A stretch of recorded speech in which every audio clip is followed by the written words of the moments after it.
মহিলা যখন এসে বলল, আল্লাহর নবী আমাকে পবিত্র করেন, তখন আল্লাহ রাসূল বলছেন, ইরজি ওয়াস্তাগফিরিল ওয়া তুবি ইলাইহি, আরে বাড়ি ফিরে যাও, আল্লাহর কাছে ক্ষমা চাও, তওবা কর, পাপ ক্ষমা হয়ে যাবে। তখন মহিলা বলছে, আতুরাদ্দুনি কামা রাদাত্তা মাইজ ইবনে মালিক, যেভাবে মাইজ ইবনে মালিকের বিচার করেননি সেইভাবে আমাকে ফিরিয়ে দিতে চাচ্ছেন। ওয়ান্না হাবলা মিনাজ জিনা, আমার পেটে অবৈধ সন্তান রয়েছে, বিচার করে দিতে হবে আমি। তখন আল্লাহ রাসূল বলছেন, আচ্ছা ঠিক আছে, ইরজি হাত্তা তালেদি, বাড়ি ফিরে যাও, যেদিন সন্তান জন্ম নিবে সেদিন আসছে বিচার করে দেব। মহিলা চলে গেল। মুসলিম গ্রন্থে এসেছে, বাচ্চা সবে মাত্র প্রসব হয়েছে, বাচ্চাকে ন্যাকড়াই চাঁপাইনবাবগঞ্জের ভাষায় তেনায় জড়িয়ে নিয়ে চলে এসেছে। জড়িয়ে নিয়ে এসে বলছে, দেখেন সন্তান হয়েছে, বিচার করে দেন। আল্লাহ রাসূল তো দেখছে অবাক। ঠিক আছে, ইরজি ফারদিহি হাত্তা তাফতামিহি, নিয়ে যাও, বাচ্চাকে দুধ খাওয়া, যেদিন বাচ্চা দুধ ছেড়ে দিবে সেদিন আসছে বিচার করে দেব। মহিলা বাচ্চা নিয়ে চলে গেল, বাচ্চাকে 2 বছর দুধ খাওয়ালো।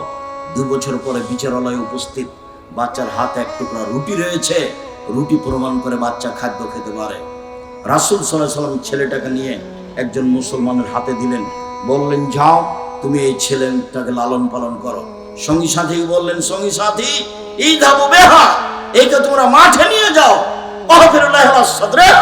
মাঠে নিয়ে গিয়ে গর্ত খুঁড়ে বুক পর্যন্ত মাটিতে পুঁতে দাও, ফারজে মোয়া, চতুর্দিক থেকে ইট ঢেল পাথর মেরে মেরে তাকে বিদায় করো। সাহাবীগণ বলছেন, আমরা তাকে মাঠে নিয়ে গেলাম, গর্ত খুঁড়ে বুক পর্যন্ত মাটিতে পুঁতে দিলাম, চতুর্দিক থেকে ইট ঢেল পাথর মারতে লাগলাম।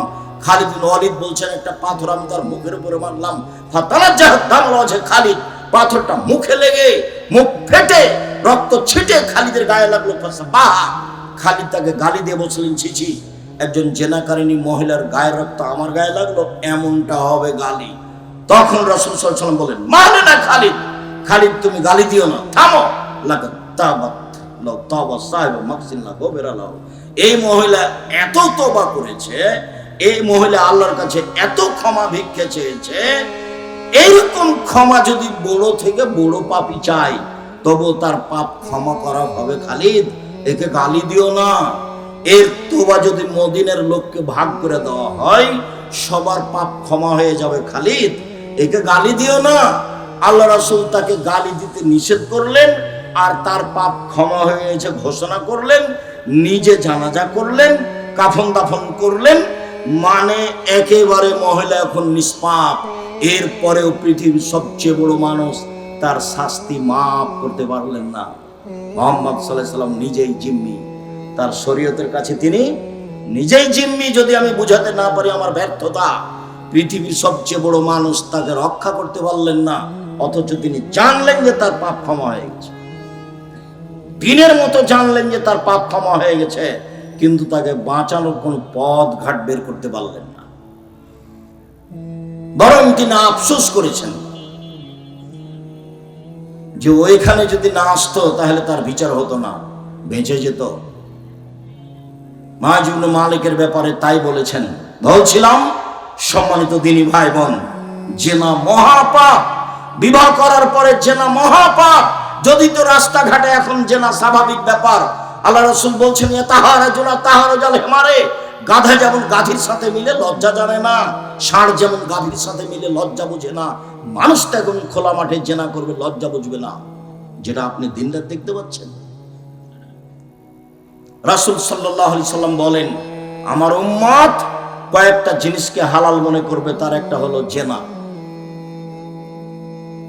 রেশমি কাপড়কে হালাল মনে করবে, বাদ্যযন্ত্রকে হালাল মনে করবে, জেনাকে হালাল মনে করবে আমার উম্মত। আমরা নাকি জেনাকে হালাল মনে করব? জেনা মহাপাপ, জেনা মহাপাপ, যার ফলাফল হলো এই, এক, অবিবাহিত ছেলে মেয়ে হলে তাকে 100 লাঠি পিটিয়ে এলাকা থেকে তাড়িয়ে দিতে হবে, বিবাহিত ছেলে মেয়ে হলে তাকে ইট ঢেল পাথর দিয়ে মেরে মেরে মেরে ফেলতে হবে, অন্তত পৃথিবীতে তার বেঁচে থাকার কোনো সুযোগ নেই, কোনো সুযোগই নেই, কোনো পথ ঘাট দিয়ে তাকে রক্ষা করা যাবে না। রাসূল সাল্লাল্লাহু আলাইহি সাল্লাম বলছেন, কে যদি 1 টাকা সুদ খায় 36 বার জেনা করে যত পাপ হবে, 1 টাকা সুদ খেলে তার চেয়ে বেশি পাপ হবে। সুদ কি জিনিস, যেটা আমার আপনার কাছে কোনো ব্যাপারই নয়। যেটা কিস্তি তোলা স্বাভাবিক ব্যাপার।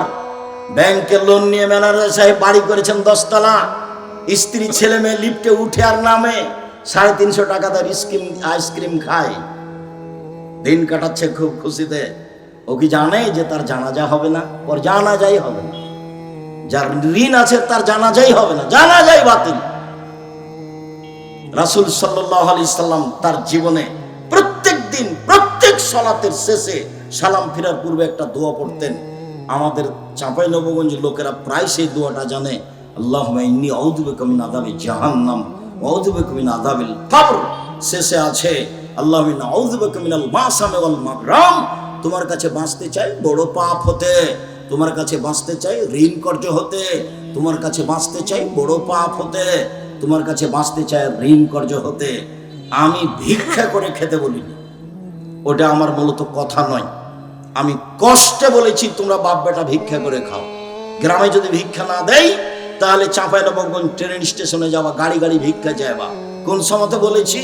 যখন তোমরা বাপ বেটা যৌতুক নিয়েছো তখন বলেছি। যৌতুক নিলা কেন? যৌতুক কেন নিবা? ভিক্ষা করে খাও। আমি ভিক্ষা করে খেতে বলিনি। আমি চকলেটের ব্যবসা করতে বলেছি, চকলেটের ব্যবসা করতে বলিনি। চকলেটের ব্যবসা বলতে আমি সবচেয়ে কম পয়সার ব্যবসা করতে বলেছি। লোন নেওয়া লাগবে না। উপার্জনের পথ 4টা। 1 দিন মজুরি, সন্ধ্যায় টাকা শেষ। 2 চাকরি, সাধারণত 25 দিনে শেষ, 5 দিন ধার কর্য। 3 জমি চাষ, সমান সমান নইলে লস। 4 ব্যবসা।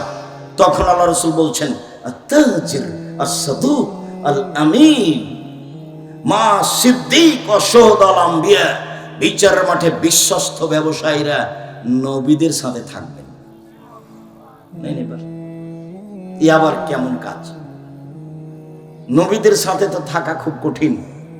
একজন সাহাবী বলছেন যে আমি রাসূলের সাথে রাতে ছিলাম, তো ফাতাই তো হবে ওযুহি হাজাতিহি, আমি তার ওযুর পানি মেশাক নিয়ে এসেছি। তো ওযুর পানি আর মেশাক দেখে খুব খুশি, দিয়া আমাকে বলছেন সাল অফিরদিন সালমা শেতা, চাও যেটা তোমার মনে লাগে চাও। আমার উপরে খুব খুশি। মেশাকার পানি দেখে এত খুশি যে আমাকে বলছেন চাও যেটা চাও চাও। তখন আমি বলছি আসআলুকা মুরাফাতাকা ফিল জান্নাত, আমি আপনার সাথে জান্নাতে থাকতে চাই। আল্লাহ রাসূল তো গায়বের খবর জানেন না। তখন আল্লাহ রাসূল বলছেন আওয়া গায়রা জানে, না না না না না, এটা নয় এটা নয়, অন্য কিছু চাও, অন্য কিছু চাও, অন্য কিছু চাও। তখন সাহাবী বলছেন হোয়া জাকা, ওটাই চাই, ওটাই চাই। তখন আল্লাহ রাসূল কি উত্তর দিচ্ছেন দেখেন। আল্লাহ রাসূল বলছেন আইনি আলা নাফসিক বিকাসরাতিস সুজুদ, তুমি একটু বেশি বেশি সিজদা করে তাহাজ্জুদ পড়ে আমাকে সহযোগিতা করো। আসলে খুব ভালো তাহাজ্জুদ গুজার যারা, তারা আমার সাথে থাকতে পারে, থাকবে। কিন্তু তুমি আমাকে সহযোগিতা করো, তাহাজ্জুদ পড়ে নিলে আমি তোমাকে সাথে নিতে পারবো না। পৃথিবীর সবচেয়ে বড় মানুষ। মানে কিছু রাতে ইবাদত করলে রাসূলের সাথে থাকা যায়। যদিও আর একটা সহজ পথ আছে, সেটা হলো এই, কেউ যদি তার 2টা মেয়েকে লালন পালন করে, বিবাহ শাদী দিয়ে দেয়, তাহলে সে নবীর সাথে থাকবে। তখন এভাবে জমা লেগে মানে একসাথে থাকবেন নবীর সাথে। 2টা মেয়ে 10টা ছেলেকে পড়ালে নবীর সাথে থাকা যাবে, এই কথা আল্লাহ রাসূল বলেন। পড়াবে কেন? জন্ম দিয়ে সেই জন্য। বলে তো কুকুর সিরিয়ালে ঘুরে বেড়াবে, তখন জব বাপকে দিতে হবে। জন্ম দিয়েছেন আপনি, জবাব দেব আমি? কেন জবাব দেব আমি? আপনারই ছেলে রাস্তা রাস্তা দৌড়ে বেড়াচ্ছে, মানুষের রাস্তা বন্ধ করছে, চোখ গরম করছে যে রাস্তায় চলছে তাকে,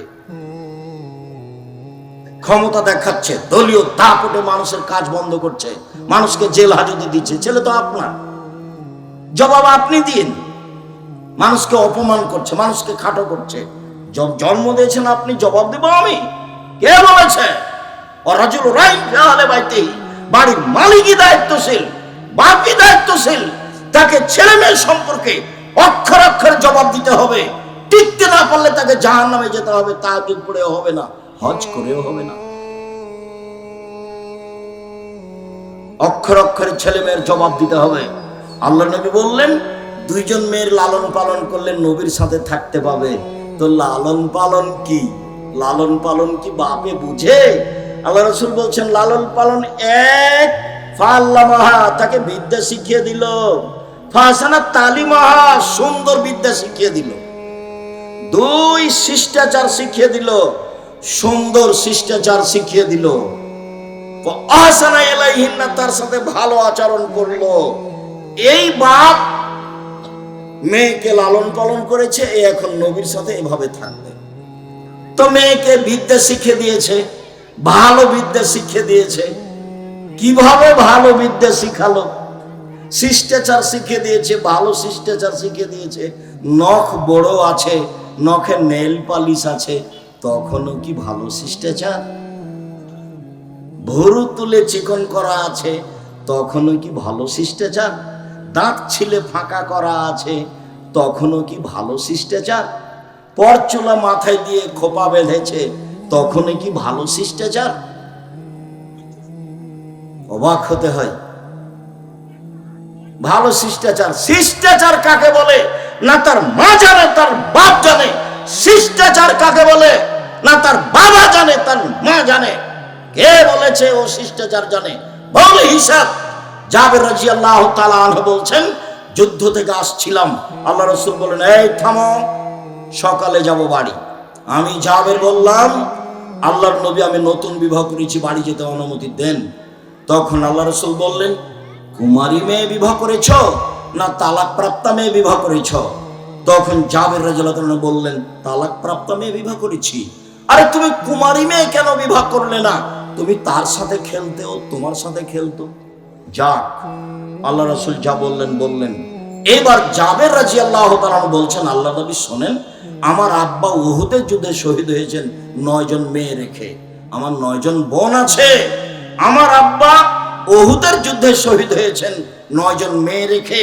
আমার 9 জন বোন আছে।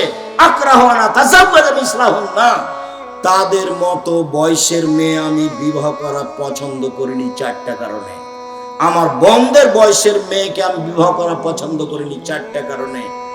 1, লিতুল্লামাহুন্না, আমি বেশি বয়সের মেয়ে বিবাহ করেছি যাতে করে আমার স্ত্রী আমার বোনদেরকে বিদ্যা শিখাতে পারে। 2, বলে তুয়াদ্দাবাহুন্না, আমার বোনদেরকে শিষ্টাচার শিখাতে পারে। 3, বলে তুরাজ্জালাহুন্না, যাতে করে আমার স্ত্রী আমার বোনদেরকে পরিপাটি করে সাজগোজ করে রাখতে পারে। 4, বলে তাকুমা আলাইহিন্না, যাতে করে আমার স্ত্রী আমার বোনদের পাহারা দিতে পারে। নেন এবার, মার বাপ হলে ছেলে মেয়ের পাহারাদার। তা আপনি জবাব দেন। এই যে এখন বসে আছে, মাথায় কাপড় নেই, জবাব আপনি দেন, কেমন আপনি পাহারাদার? এই ছেলে, চুপ বসে থাকবা, কোনো প্রয়োজন দেখায় না। আপনি আমার দিনী ভাই, আপনাকে আমি খুব সম্মান করি। আর আপনার বাড়ির মানুষ আমি আপনার গ্রামের মানুষ। আপনি আসেননি, ভুল হয়েছে। যে কারণে আসেননি, আমি চেয়েছি যে কোনো জায়গায় গেলে 10 কিলোমিটার আশেপাশে যারা আসবে সবাই আসবে, এমনকি হিন্দুও আসবে। আমি তার কিছু না কিছু উপকার করবই ইনশাআল্লাহ। কিছু না কিছু আমি উপকার করবই ইনশাআল্লাহ। এই প্রতিজ্ঞা নিয়ে আমি বাড়ি থেকে বের হই। আমি আপনার জন্য এসেছি। আপনি এখন দোকানে বসে আড্ডা পিটবেন, চা খাবেন, এটা আমার জন্য কষ্টকর। আপনি আপোষে বসে গল্প করবেন এখন, এটা আমার জন্য কষ্টকর, এটা আমি চাইনি। কেন করছেন? বাপ মা আপনাকে শিষ্টাচার শিখায়নি, সেই জন্য আপনি কষ্ট পেলে আমি কি করতে পারি? আমি তো এই কথা বলিনি। এই কথা রাসূল সাল্লাল্লাহু আলাইহি ওয়াসাল্লামের সামনে হচ্ছে। তার মানে আল্লাহ রাসূল বললেন, মা মানে পাহারাদার, মা মানে ছেলে মেয়েকে শিষ্টাচার শিখাবে। বলো, তোমরাই বলো, এটা কোন শিষ্টাচার? ভ্যানিটি ব্যাগ নিয়ে ফ্যাশন বোরকা পরে চাঁপাইনবাবগঞ্জ শহরে চলে যাচ্ছে। কেন? ওর বাপ মরেছে, ওর ভাই মরেছে, ওর বোনের ছেলে মরেছে, ওর ভাইয়ের ছেলে মরেছে, জাতি সব চলে গেছে মাটির নিচে, ওই একাই আছে। ও বাজারে গেল কেন? কেন যাবে? তার শরম হয় না কেন? তার হায়া হয় না কেন? তার লজ্জা হয় না কেন? তার ইতস্তবোধ হয় না কেন? তার মানবতা হয় না কেন? কে শিখাবে তাকে? তার বাপ মা শিখাবে। আমি তো বলিনি এই কথা, এ কথা মুহাম্মদ সাল্লাল্লাহু আলাইহি ওয়াসাল্লাম বলছেন। 1, বিদ্যা শিখাবে। 2, শিষ্টাচার শিখাবে। 3, পরিপাটি থাকা শিখাবে। 4, পাহারা দিবে। মা পাহারাদার। বাপ পাহারাদার। পাহারাদার কাকে বলে? চাঁপাইনবাবগঞ্জে একটা ফ্যাক্টরি আছে, মালিক জানতে পারলো যে রাত্রে ঘুমাচ্ছে, তদারকি ও ভালো করে পাহারা দেয়নি, সকালে ওকে বাদ দিয়ে দিল, যে দারোয়ান তোকে দিয়ে হবে না রে, তুই যা, তুই ঘুমাস, এর নাম পাহারাদার। তো ছেলে মেয়ের আপনি কি পাহারা দিলেন? সকালে গিয়ে ছেলে মেয়ে বলল ও কালিমা তোমার আকাশ, ও কালিমা তোমার বাতাস, আর বই খাতা কলম আপনি জানেন। দুঃখিত, কি দিয়ে বলি আপনাকে আমি?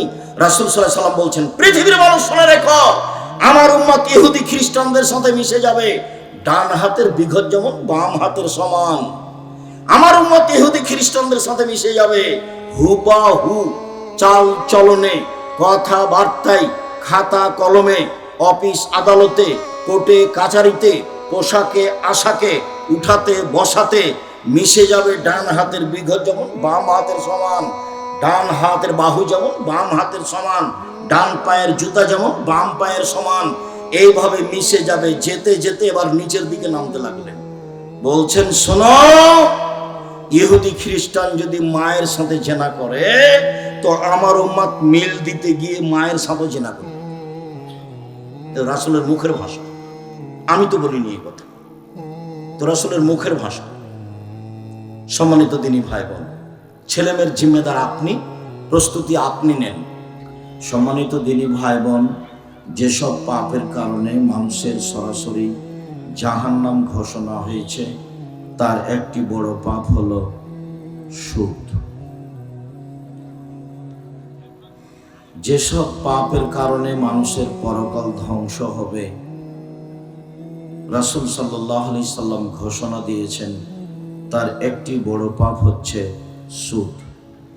আবু হুরায়রা রাদিয়াল্লাহু তাআলা আনহু বলেন, রাসূল সাল্লাল্লাহু আলাইহি ওয়াসাল্লাম বলেছেন, ইয়াকুমুস সাবাল মুবিকাত, তোমরা 7টি ধ্বংসাত্মক জিনিস থেকে বেঁচে থাকো, যার পরিণাম জাহান্নাম। তাতে তিনি 1 নম্বরে বলেছেন আশিরকু বিল্লাহ, আল্লাহর সাথে শিরক করা, যেটা বাংলাদেশের মাটিতে খুবই কঠিন, মানে খুব বেশি কঠিন। কেননা বাংলাদেশের ছেলে মেয়ে সকালবেলাতেই মায়ের দুধ ছেড়ে কোল থেকে স্কুলে গেলেই বলে ও কালিমা তোমার আকাশ, ও কালিমা তোমার বাতাস।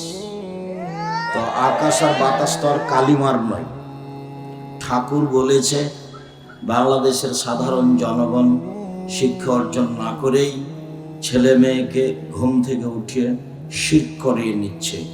যদিচ আমরা জীবন বাজি রেখে জাতিকে বলে আসছি যে ছেলে মেয়েকে শিক্ষা দেওয়ার চেষ্টা করেন, যে বিদ্যা দিয়ে জাতির উপকার হবে, ছেলে মেয়ে যেন জাতিকে উপকার করতে পারে, জাতির সুবিধা নিয়ে আসতে পারে, জাতিকে পরকালমুখী করতে পারে, এই বিদ্যা আপনি ছেলে মেয়েকে দেওয়ার চেষ্টা করেন। মানুষ হয়তোবা তার বুঝটাকে বড় মনে করছে, একটু মেধা ভালো হলে বলছে ছেলেটাকে আমার ডাক্তার করতে হবে বা ছেলেটাকে আমার ইঞ্জিনিয়ার করতে হবে, যেটা আমরা সাধারণত দেখতে পাই বা শুনতে পাই। বেশ পিতামাতা হিসাবে গল্প গুজব করে, আমার ছেলের মেধা ভালো, রেজাল্ট ভালো হয়েছে, সব কিছু হয়েছে, তারপরেও কি তার ছেলে জাতির জন্য কিছু করে, কিছু করেছে? উনি যেটা বুঝেছেন তার বাস্তবতা আমি অন্তত 1999 জনের মধ্যে দেখি নাই। উনি মনে করেছেন আমার ছেলে একটা বড় ইঞ্জিনিয়ার হবে, তো প্রায় ইঞ্জিনিয়ার তো ধোকা দেয়, প্রতারক, চোর, চুরি করে। তো প্রায় ডাক্তারই তো ওই কোম্পানির ওষুধ লিখে যে কোম্পানি তাকে টাকা দিয়েছে। তো এই বাপ মা যে উদ্দেশ্যে পড়ালো সেটা কি হলো? জাতিকে যে প্রতারণা দিতে পারে সে কি জাতির কল্যাণ আনতে পারে? আর জন্মসূত্রের ভিত্তি হচ্ছে শিরকের উপরে। শিরক সবচেয়ে বড় পাপ। রাসূল সাল্লাল্লাহু আলাইহি সাল্লাম বললেন, লা তুশরিক বিল্লাহি ওয়া ইন কুতিলতা হুররিকতা, তুমি শিরক করবা না, তোমাকে জ্বালিয়ে দেওয়া হলেও, তোমাকে হত্যা করা হলেও। জালেম যদি জুলুম করে তোমাকে হত্যা করে নিহত হয়ে যাও, শিরক করবে না। জালেম যদি জুলুম করে তোমাকে জ্বালিয়ে দেয় তো জ্বলে যাও, শিরক করবে না। রাসূল সাল্লাল্লাহু আলাইহি সাল্লাম বলেন, আকবারুল কাবায়রা সালাসা, সবচেয়ে বড় পাপ 3টি। তার 1 নম্বরে তিনি বললেন আল্লাহর সাথে শিরক করা।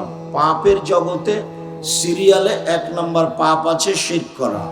পাপের জগতে 2 নম্বর পাপ আছে উকুকুল ওয়ালিদাইন, পিতামাতার অবাধ্য চলা। পাপের জগতে 3য় পাপ আছে শাহাদাত জুরে, মিথ্যা সাক্ষী দেওয়া। চাঁপাইনবাবগঞ্জ জেলে কত মানুষ 10-15 বছর 20 বছর থেকে আছে, ও জানে না আমি কেন জেলে। জজ জানে না ঘটনা কি, উকিলও জানে না ঘটনা কি, সাক্ষীও জানে না ঘটনা কি। সাক্ষীকে বলেছে 50,000 টাকা দিব, তুমি এইভাবে সাক্ষী দিবা। তখন সাক্ষী বলছে আমি 2 চোখে তাকে মারতে দেখেছি, অথচ যার কথা বলছে ও সেদিন চাঁপাইনবাবগঞ্জেই ছিল না। তো এই সাক্ষী তো জাহান্নামে যাবেই। যারা মিথ্যা সাক্ষী দেয় তাদেরকে আল্লাহ রাসূল সিরিয়ালে 3 নম্বর মহাপাপী বলে ঘোষণা করেছে।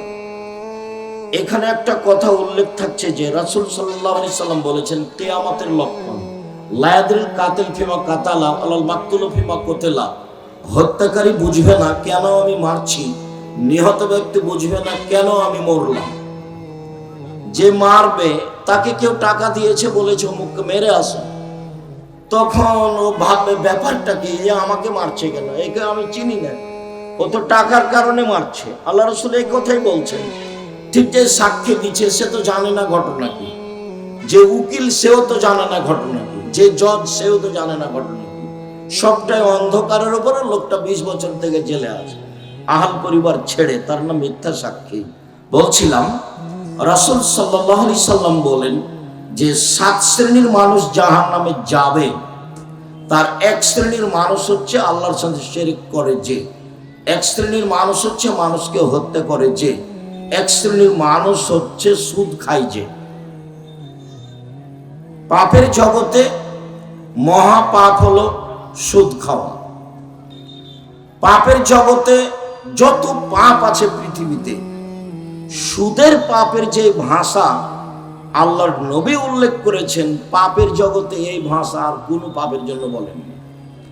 শিরক করা মহাপাপ, এই কথাই ঠিক, তারপরেও ভাষা এমন নয়।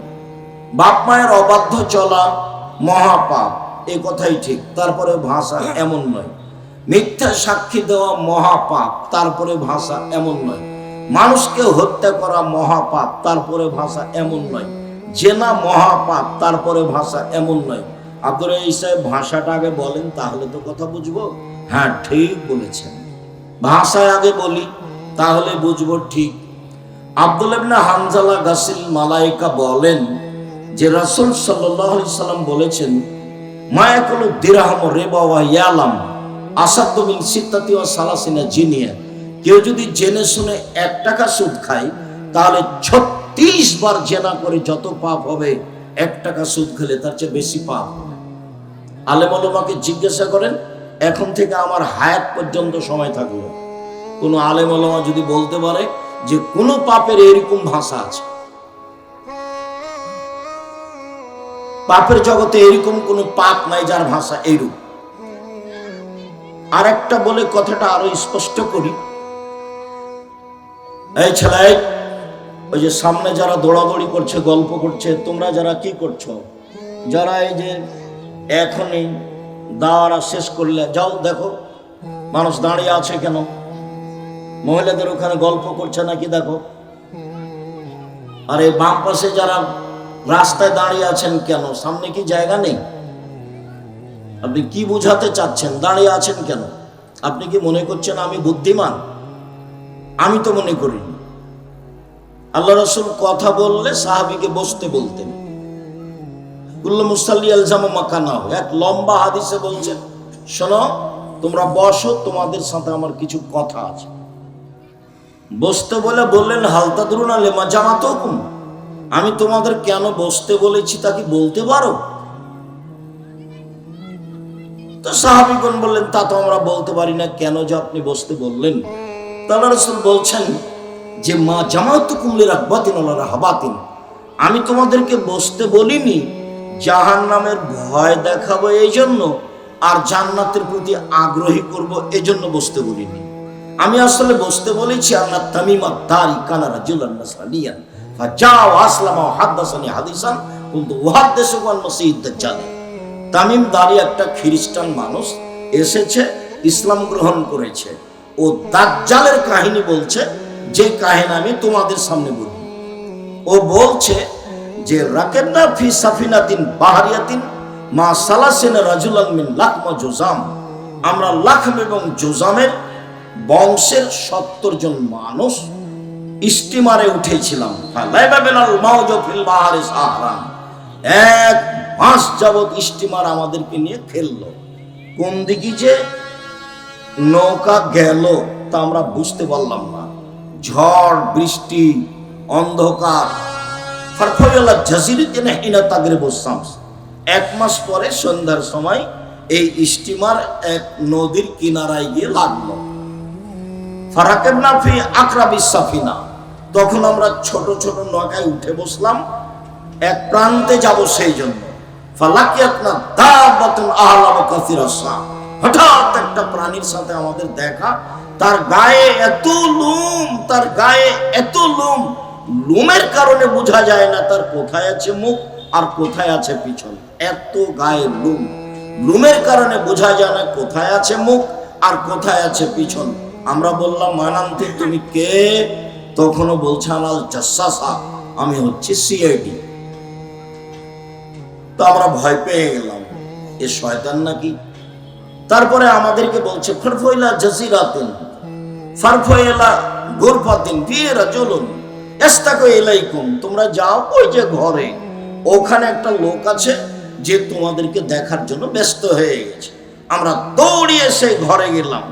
আল্লাহুস সামাদ, সেখানে দেখি একটা মানুষ, এত বড় মানুষ, মা রাআইতু ইনসানান আযীমান কাত্ত, এত বড় মানুষ জিন্দেগিতে আমরা কোনোদিন দেখিনি। দেখি তার হাত এবং পাকে তার কাঁধের সাথে লোহার জিঞ্জির দিয়ে বাঁধা আছে। লাফ দিয়ে আকাশে উঠে যাচ্ছে, আবার নিচে পড়ছে, আবার লাফ দিয়ে আকাশে উঠে যাচ্ছে। অবাক হয়ে গেলাম। আমরা বললাম, মানান্তা তুমি কে? তখন বলছে যে আনতুম কাদার তুমনি পাক বেরের মানতুম, আরে আমি কে সেটা তো তোমরা জেনেই যাবা, তোমরা বলো তোমরা কারা। তা আমরা বললাম যে আরবের মানুষ, আমরা একটা নৌকায় উঠেছিলাম 30 জন মানুষ। ঝড় বৃষ্টির তো নৌকা আমাদের 1 মাস নিয়ে খেললো। আমরা বুঝতে পারলাম না কোথায় গেলাম। সন্ধ্যার সময় এক প্রান্তে আসলাম, ছোট নৌকায় উঠে এক প্রাণীর সাথে দেখা।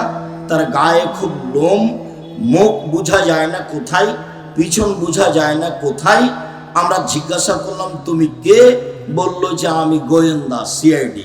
তারপরে বললো যে ওই ঘরের দিকে যাও, সেই ঘরে একটা লোক আছে, সে তোমাদের দেখার জন্য ব্যস্ত হয়ে গেছে, তাই আমরা আসলাম। আচ্ছা ঠিক আছে, তোমরা আরবের মানুষ বুঝেছি আমি, তোমরা একটু বলো তো ইরাকে একটা বাইসান নামে গ্রামে খেজুর গাছ ছিল, সেই খেজুর গাছটা কি আছে? তাতে কি খেজুর ধরে? আমরা বললাম হ্যাঁ, সেই খেজুর গাছ আছে, সেই খেজুরের গাছে খেজুর ধরে। আচ্ছা ঠিক আছে, তারপরে তোমরা বলো তো ইরাকে একটা জোগার নামে পুকুর ছিল, একটা বিল ছিল, জলা বিল, সে বিলে কি পানি আছে? এলাকার লোক কি সেখান থেকে পানি উঠায়? আমরা বললাম হ্যাঁ, সে বিলে পানি আছে, এলাকার লোক সেখান থেকে পানি উঠিয়ে জমি চাষ করে। ঠিক আছে, তোমরা একটু বলো তো ইরাকে একটা পুকুর ছিল আইনে জোগার নামে, সেই পুকুরে কি পানি আছে? এলাকার লোক কি সেখান থেকে পানি নিয়ে জমি চাষ করে? আমরা বললাম হ্যাঁ, জমি চাষ করে। ঠিক আছে, তোমরা আমাকে বলো নিরক্ষর নবী সম্পর্কে তার অবস্থাটা কি। আমাদের নবী ছিলেন নিরক্ষর। আমাদের নবী কোনটা আলিফ, কোনটা বা, কোনটা আইন, কোনটা আইনটা চিনতেন না, অক্ষর চিনতেন না, কোন শিক্ষক জীবনে ছিল না তার, কাজেই তিনি অক্ষর চিনতেন না। তো এখন এ বলছে নিরক্ষর নবী সম্পর্কে বলো। তা আমরা বললাম যে উনি এখন মক্কা থেকে মদিনায় পালিয়ে গেছে। তার অবস্থা কি? তার অবস্থা এখন বালতি। তার অবস্থা বালতি মানে ইদারা, তো আমরা খুব ভালো বুঝি, ইদারা কুয়া। তো সেখানে বালতি দিয়ে আমরা পানি উঠাই, একজন রেখে চলে যায়, আর একজন আসে বালতি টেনে পানি উঠাই। তো বালতি একবার ওর হাতে, বালতি একবার আমার হাতে। তো মোহাম্মদের অবস্থা এখন বালতি। কিভাবে? ও বদরের যুদ্ধে জয়ী হয়েছে, ওহুদের যুদ্ধে পরাজয় হয়েছে, ওর অবস্থা এখন বালতি। আচ্ছা ঠিক আছে, আমি তোমাদের বলে দিই একটা কথা, পৃথিবীবাসীর জন্য উচিত তাকে মেনে নেওয়া, পৃথিবীবাসীর জন্য উচিত তাকে মেনে নেওয়া, পৃথিবীবাসীর জন্য উচিত তার অনুসরণ করা। এবার আমি বলি আমি কে? আমি হচ্ছি দাজ্জাল। যে লাফ দিয়ে আকাশে উঠে যাচ্ছে নিচে পড়ছে, এ হলো দাজ্জাল, যাকে লোহার শিকল দিয়ে বাঁধা আছে। আমাকে যেদিন বের হতে বলা হবে 40 দিন আমি সারা পৃথিবী ঘুরে নেব, মক্কা মদিনায় ঢুকতে পারবো না। ইচ্ছা করলেই ফেরেশতারা রাস্তায় গেটে পাহারা দিচ্ছে খোলা তরবারি নিয়ে, তারা আমাকে হত্যা করবে। এরপরে আল্লাহ রাসূলের হাতে একটা লাঠি ছিল, উনি বলেন হাজি তাইবা এটাই মদিনা, হাজি তাইবা এটাই মদিনা, মানে এই মদিনায় দাজ্জাল প্রবেশ করতে পারবে না। তো আমি হাদিসটা সংক্ষিপ্ত শুধু সারমর্ম পেশ করলাম। একটা কথা বলতে গিয়ে আল্লাহ রাসূল দাজ্জালের কথাটা বলবেন, সেই জন্য সাহাবীকে বসতে বললেন। অনুরোধ থাকছে দয়া করে আপনি আমাকে কোনো কাজ দেখাবেন না, আমি আপনার জন্য এসেছি। এটা চাঁপাইনবাবগঞ্জ। মানুষের সংকীর্ণতা আমার উপরে আছে, এটা আমার কষ্ট। কেন আছে তা আমি জানি না, আমি সব জানি এ কথা নয়, তবে কোরআন হাদিস আমি ভালো বুঝি, আলহামদুলিল্লাহ এটা কথা আমার। এবং আমার জীবন ফতোয়ার সাথে সম্পৃক্ত। আমি 26 বছর থেকে ফতোয়া লিখি, শরীয়ত গবেষণা করি। আপনার বিদ্যা অনেক বেশি, এটাই আমি স্বীকৃতি দিই, তবে আমি শরীয়ত তদন্ত করি, এটা আমি করি, কাজে আমি বুঝি, আলহামদুলিল্লাহ। আমি আপনাকে সঠিক ধর্ম দিতে পারবো, এতে আমার বিশ্বাস। আমি 90 সাল থেকে নিয়ে এখন পর্যন্ত জাতির সামনে অপ্রয়োজনীয় বাক্য বলেছি, এটা আমার কাছে ধরা পড়েনি। আমি কোনোদিন দেশ নিয়ে, সরকার নিয়ে কথা বলি না, আমি কোনোদিন দল মাঝাব নিয়ে কথা বলি না।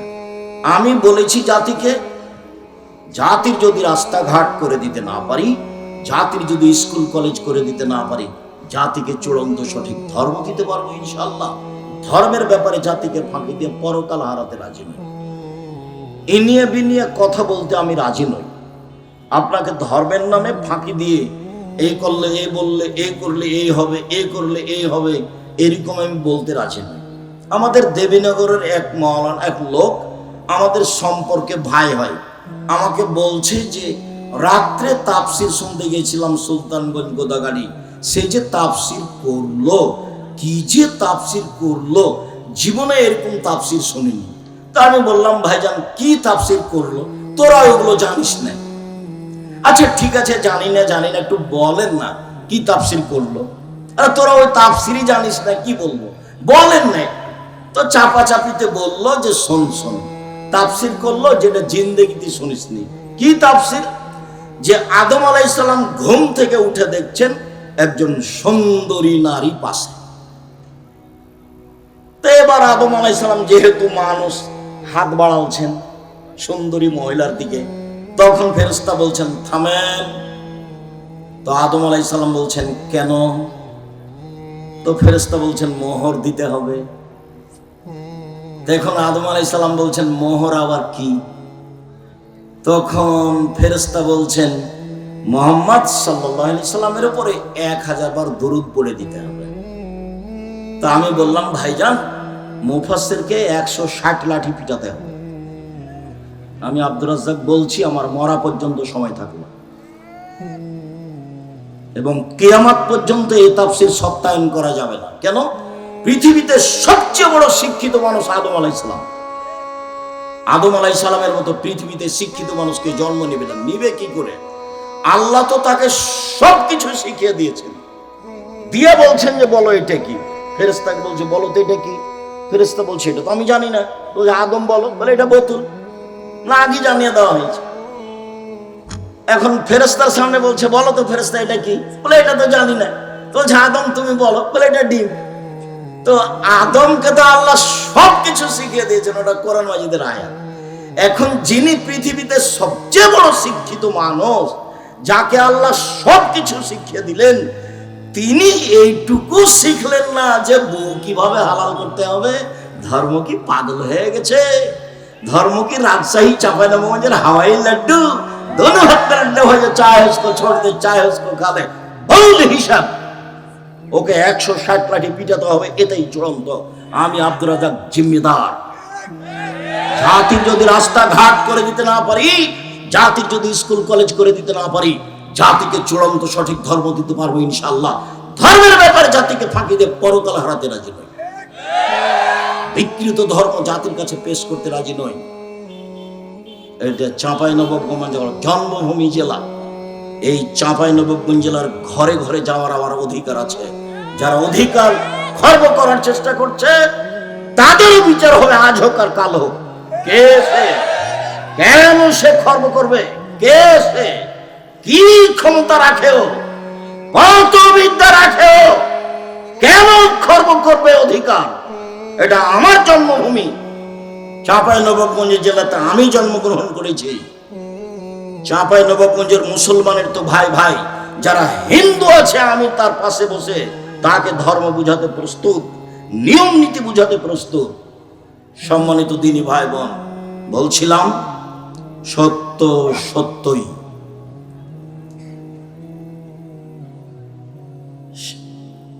সুদের পাপের যেই অবস্থা রাসূল সাল্লাল্লাহু আলাইহি ওয়াসাল্লাম উল্লেখ করেছেন, এরকম পৃথিবীতে কোনো পাপ নাই যার ভাষা এভাবে আল্লাহ রাসূল উল্লেখ করেছেন। যেটা বলতে যাচ্ছিলাম বলি। আবু হুরায়রা রাদিয়াল্লাহু তাআলা আনহু বলেন, রাসূল সাল্লাল্লাহু আলাইহি সাল্লাম বলেছেন, আর রিবা সাবুনা জুজান আইসারহাইন কারাজুল মাহু। সুদের পাপের 70টা ভাগ রয়েছে, ছোট থেকে বড়, বড় থেকে ছোট। সবচেয়ে ছোট ভাগ হলো মার সাথে জেনা করলে যেমন পাপ হয়। নেন এবার দেখেন পাপ আর কোনটা এর পাশে বসান। পাপের জগতে সবচেয়ে বড় পাপ শিরক। পাপের জগতে দ্বিতীয় মহাপাপ হলো বাপ মায়ের অবাধ্য চলা। পাপের জগতে তৃতীয় মহাপাপ হলো মিথ্যে সাক্ষী দেওয়া। পাপের জগতে চতুর্থ মহাপাপ হলো মানুষকে হত্যা করা। পাপের জগতে পঞ্চম মহাপাপ হলো সুদ খাওয়া। পাপের জগতে ষষ্ঠ মহাপাপ হলো এতিমের মাল ভক্ষণ করা। পাপের জগতে সপ্তম মহাপাপ হলো ছেলে মেয়েকে হত্যা করা খাদ্যের ভয়ে। পাপের জগতে অষ্টম মহাপাপ হলো প্রতিবেশীর সাথে জেনা করা। প্রতিবেশী নেই, বলে গেছে যে আমার এক স্ত্রীর আহাল পরিবার একটু দেখিয়েন, কোথায় সৌদি আরবে থাকে, ওই সুযোগে তার সাথে কথা বলে তার সাথে জেনা করে। এটা হলো মহাপাপী। বলছিলাম সম্মানিত দিনী ভাই বোন, জেনার সাথে এভাবে তুলনা করা হলো কেন? খুব ভালোভাবে জানেন আপনারা, জেনা এমন একটা পাপ যার ব্যাপারে রাসূল সাল্লাল্লাহু আলাইহি সাল্লাম বলেন, আল বিকরু বিল বিকরি জিলদু মিয়া তাগরিবু সানা। অবিবাহিত ছেলে মেয়ে যদি জেনা করে তাহলে তাকে 100 লাঠি পিটিয়ে এলাকা থেকে 1 বছরের জন্য তাড়িয়ে দিতে হবে। তিনি বলেন, আস-সাইবু বিস-সাইবু রাজম। বিবাহিত ছেলে মেয়ে যদি জেনা করে তাহলে তাকে ইট ঢেল পাথর দিয়ে মেরে মেরে মেরে ফেলতে হবে। তার বেঁচে থাকার পৃথিবীতে কোনো সুযোগ নেই। শুনুন, 3 শ্রেণীর মানুষকে হত্যা করতে হয়। 2 শ্রেণীর মানুষের বাঁচার পথ আছে। 3 শ্রেণীর মানুষকে সরকারিভাবে হত্যা করতে হবে। 2 শ্রেণীর মানুষের বাঁচার পথ আছে।